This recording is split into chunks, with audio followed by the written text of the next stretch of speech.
Hi, Dick. Oh, hi, Kirk. Got any old furniture or books? I'm not sure. What do you want them for? I'm out of firewood. Why don't I give you some logs? Fine. You know, I notice people almost never sit on this. No, Kirk. Hi, Dick. Hi, Kirk.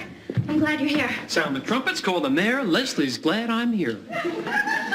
I'm glad you're here because I'm going to bring Stephanie down and I want you to meet her. Who's Stephanie? My cousin? She came in late last night and she's going to spend a couple days with us. But she's really depressed. She was supposed to be getting married and now she's having second thoughts. So she decided to come up here and think things out. I know you'll all be wonderful for her. We'll do everything we can. No, not me. I don't like to be around depressed people. Fine, but she's my favorite cousin and I'm going to be with her every minute. Well, then again, I've been meaning to spend more time with depressed people. Hi, Kirk. Hi. Honey, George? I'm so excited. Guess what George just told me? That you have the bluest eyes, reddest lips, and the cutest nose he's ever seen. What a nice thing to say. Yeah, I never would have thought of that.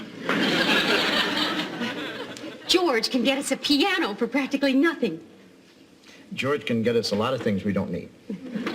Oh, honey, don't you think it would be great to have one in the lobby? There's just something about a piano that warms up a room. You always said that about a fireplace. That's what my mother always said about an iron. What about it, Dick? Well, who's going to play it? You could play it. I don't play the piano. You said you took lessons. Well, I only took lessons because my mother said it'd make me the life of the party. Sure, she was only trying to help. Well, I've always wanted to take lessons. Learn the classics, or maybe feelings. That sells me. Then it's okay? Why not? Oh, honey, thank you.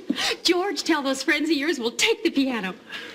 George, how come these people want to get rid of the piano? Oh, they decided to get a good one. Everybody, I'd like you to meet my cousin, Stephanie. You've met Joanna and Dick. But this is our caretaker, George Utley, and our next-door neighbor, Kirk Devane. This is my cousin, Stephanie. How do you do, Stephanie? Any cousin of Leslie's is a goddess of mine. Hello. Hi. Stephanie, are you hungry? A little. Why don't you stay here and get to know everybody, and I'll go make us something. Okay. How you feeling this morning? Fine. You'll just have to forgive me if I'm not the life of the party. Yeah, you know that feeling, don't you, Dick?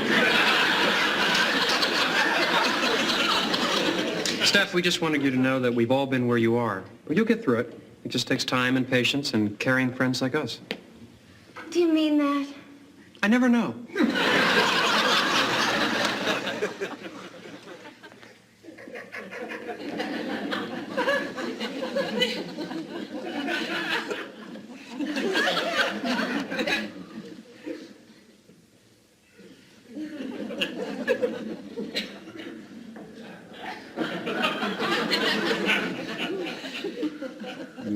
You want to read a magazine, George?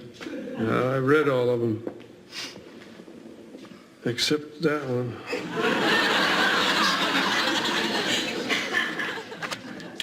Want this one? No, thanks.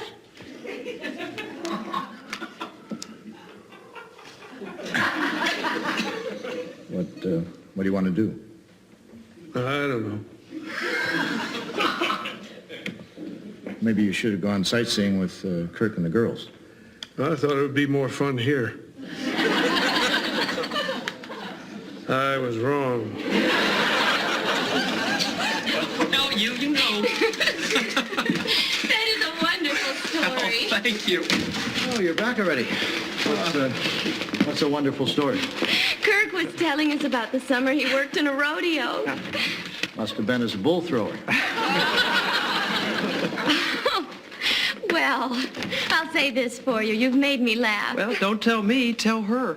Kirk, it was very nice of you to take us all sightseeing. By the way, thanks for the gifts. You bought them all gifts. Well, I had to run into a drugstore for breath mints, and these were on sale. What'd you buy them? Ladies' electric razors. Well, I think you've all been really thoughtful. I feel so much better today than I did yesterday. You people are great. And he's the greatest. That's blood talking. Well, if you'll all excuse me, I'd like to go up and put my razor away. I think that's something we'd all like to do. See you later. You bet. Like you've been good for Stephanie. I sure hope so. Yeah, it must be tough to be that age and have important decisions like marriage to make. Oh, you will, you won't. What's the big deal? Not that simple, Kirk. I was in a similar situation once.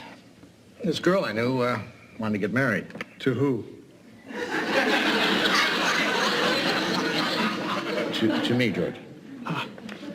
But I didn't think she was serious, and so I suggested that, we split up during the summer and think it over. What happened? Well, it turns out she was serious. When I saw her in September, she was married. To you? You're right, Kirk. You will, you won't. What's the big deal?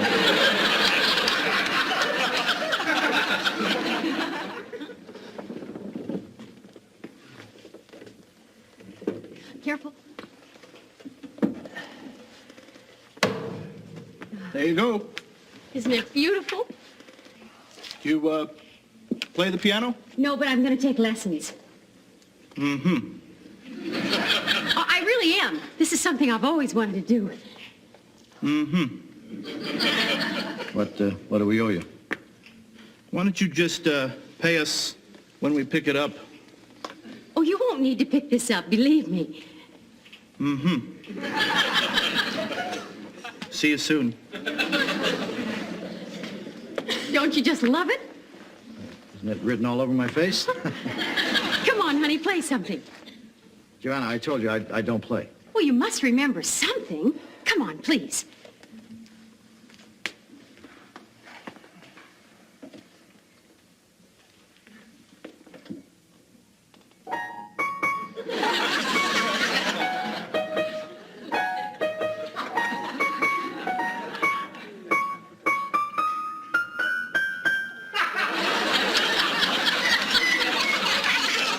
Oh, you sure can make that thing talk. Well, that's all I know. Joanna, you sit down. Dick, I don't know how to play anything.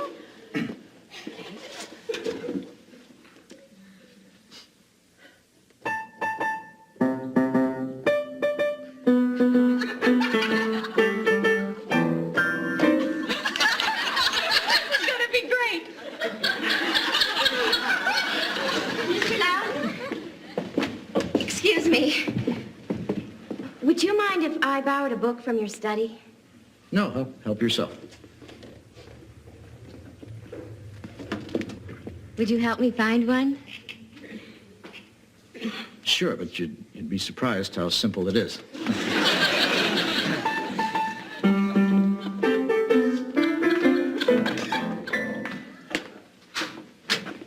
Well, what are you interested in? Mystery, adventure, how-to? Actually, I didn't come in here to get a book. Oh, I came in here because I wanted to talk to you in private. There's something I have to ask you. well, what is it? I'm really confused right now. I'm having a lot of mixed feelings. What are you confused about? Love and lust.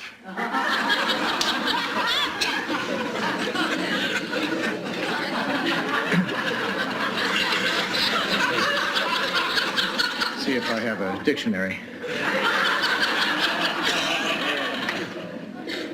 Do you know what it's like to feel wild desire, boiling passion, to want carnal knowledge of a total stranger?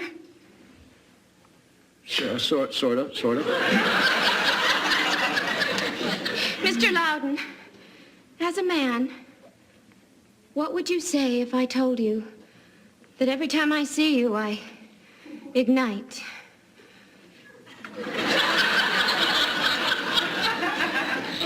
That your eyes and your lips, even your teeth, make my heart race and my blood boil. What would you say if I told you that it's everything I can do to keep my hands from exploring every part of your body?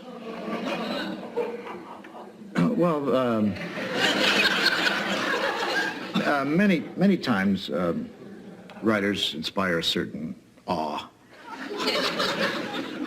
Oh, no! I wasn't talking about you.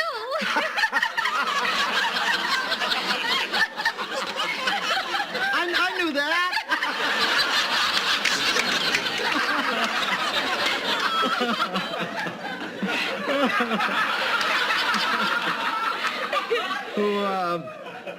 Who were you talking about? I was talking about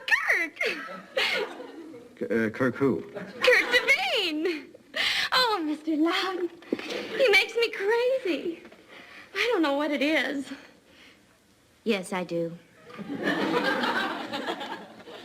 It's his aura, his essence. It's his hair. Why are you talking to me about this? You're Kirk's best friend. What do you think I should tell him? Well, the first thing you should tell him is that I'm not his best friend. Here you are. What are you guys doing? Talking? About what? I'm not sure. Lust. Oh, yeah. You came down to talk to Dick about this? Oh, don't be mad. All I'm trying to figure out is, should I tell Kirk how I feel or not? Not. But what if he's the right person for me? And I never find that out because I never tell him how I feel. She has a point. Oh, I guess. I mean, no one can tell you that Kirk isn't the right person for you. Personally, I'd bet everything I own on it that he isn't. But you're right. I mean, if you have any questions, you should find out. That's what I think, too. Thanks. Oh, I don't know. I'm just afraid she's being naive and impulsive. And tomorrow she's going to wake up and feel silly and foolish and embarrassed. I know. I feel the same way about Joanna and her piano.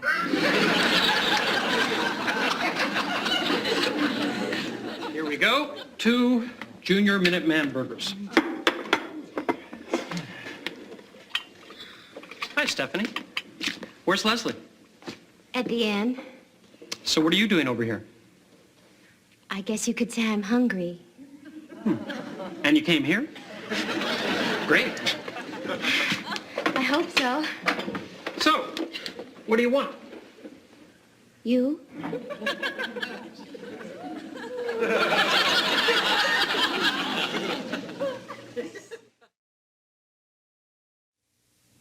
Did you hear what I said?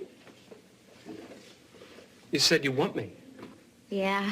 Want me for what? I'm a woman. What do you think I want you for?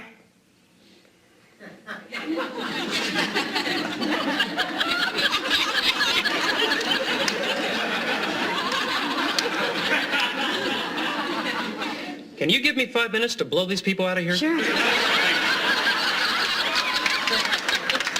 Hi, how's your dinner?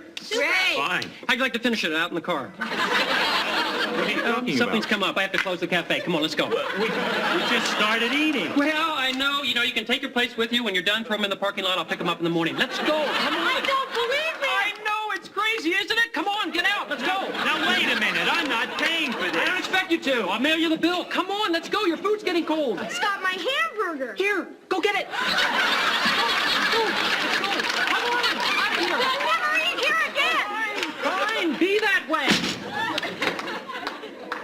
Sorry that took so long. You don't think I'm terrible for coming over here like this?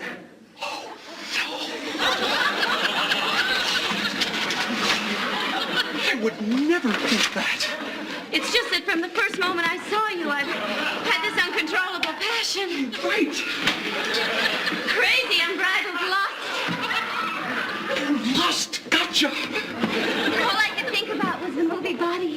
Oh, darn, I meant to see that.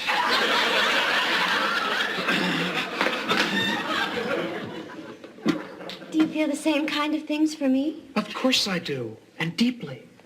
And have you felt them from the moment you met me? I can't lie. Yes. And it doesn't matter to you that I'm Leslie's cousin? Forget I said that. I can't. I know how you feel about Leslie. You do? But I told her about this. You did? And she doesn't seem to mind. She doesn't? No. I still can't. Try. Okay.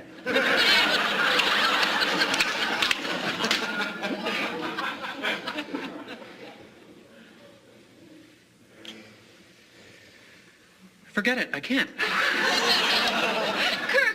I wouldn't be here if I thought there was anything between you and Leslie. Neither would I. I'd be with Leslie. You see, that's why it's wrong. My heart is already pledged. There could never be anything meaningful between you and me. I would just be taking advantage of you. Kirk, I've never felt passion like this before, and I can't ignore it. Are you asking me to help you?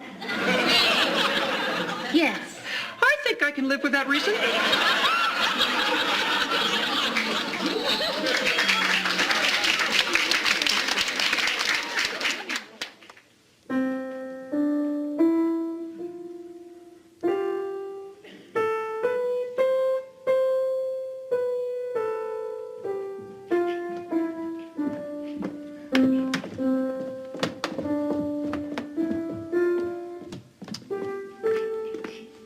Practicing your scales, huh? Yeah. Boring, isn't it? No, not at all.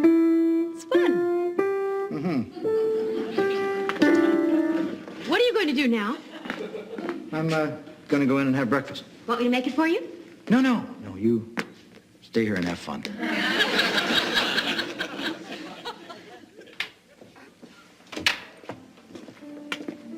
Oh, hi, George. Hi, Dick. How are you this morning? Fine. I was reading here about the Hilding-Purdom nuptials. Sounds like a nice affair. Really? Yeah. The bride was wearing a gown of peau de soie, trimmed in antique ivory lace, with a tiara of little baby pearls. What was the groom wearing? Well, it doesn't say, but if it was me, I'd have been in a suit. Oh, you're finished already. No, I just came in because I felt badly about you making your own breakfast. Well, don't feel badly. I don't want to tear you away from your scales. Just go ahead and practice. I'm just having coffee. Well, George needs breakfast, right, George? Oh, I'm fine. Don't worry about me. See, so you can go ahead and practice. Did you ever think maybe I'd like to have breakfast? Sweetheart, I have an idea. Why don't you practice, and I'll make breakfast for you. Darling, I have another idea. Why don't you stop being so damn considerate? You want me to call the men and have them pick up the piano? Yes. Why don't you have them pick it up and drop it on you? You want to hear about the McFarland funeral? After breakfast. Hi. Has anybody seen Stephanie this morning? I haven't. Not me. That's what I was afraid of. What's the matter? She didn't come home last night. Why are we surprised? What else do you expect from Kirk? What are you talking about? Stephanie went over last night to tell Kirk how she felt about him. She hasn't come home yet. Well, let's face it. He took advantage of a woman in a vulnerable situation. Well, Stephanie's a big girl. She knew what she was doing. Kirk's a big boy. He knew what he was doing. I just hope Stephanie isn't feeling used. Good morning, everybody. Good morning, Stephanie. Hi, Stephanie. I'm glad you're all here. I want to make an announcement. I want to invite you all to a wedding. You and Kirk are getting married? No, I'm going home to marry Carl. Well, who's Carl? He's the man I was thinking of marrying when I came up here. Oh, well, congratulations. That's wonderful. What are you going to wear?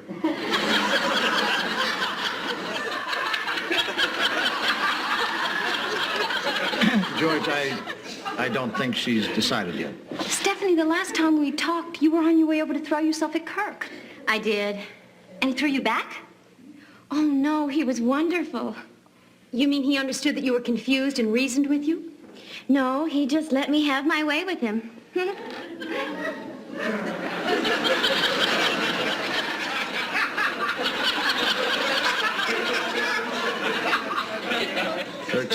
Kirk's a generous guy. But see, that's just what I needed. The one thing that was missing from my relationship with Carl was passion. All the other ingredients were there, but I kept thinking passion was more important than anything. And Kirk showed me it wasn't. In fact, in one night he showed me how trivial it really is.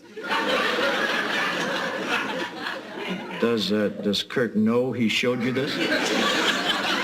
Oh, we talked it over this morning. I'm really thankful I met him. If that's the way you feel, I'm glad. And I think you'll be a lot happier with Carl. Me too. You know, when I came up here, I thought Carl wasn't exciting enough. But he's dependable and honest and sincere and bright, and now I can't wait to get home and rip his shirt off.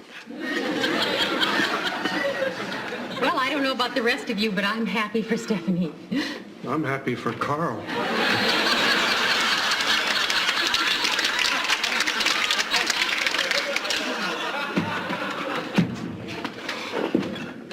Forgive me, Leslie.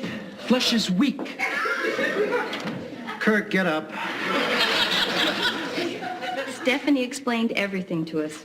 She's not confused anymore. She's going home to marry Carl, and she has you to thank for it. I did all this, and you don't hate me? Of course not. That's fantastic. It's like there's a whole new rhythm to the universe. Let's just say you got by with one. Leslie, I just have one question. How does this affect you and me? Oh, Kirk. For the 5 millionth time, there is no you and me. But if it makes you feel any better, the fact that you felt so guilty is kind of nauseating. I consider that high praise. And if what happened with Stephanie has improved your opinion of me, and I give you my word, I will win your heart once and for all if I have to sleep with every relative you've got. This is such a wonderful moment. I wish we had music. Joanna?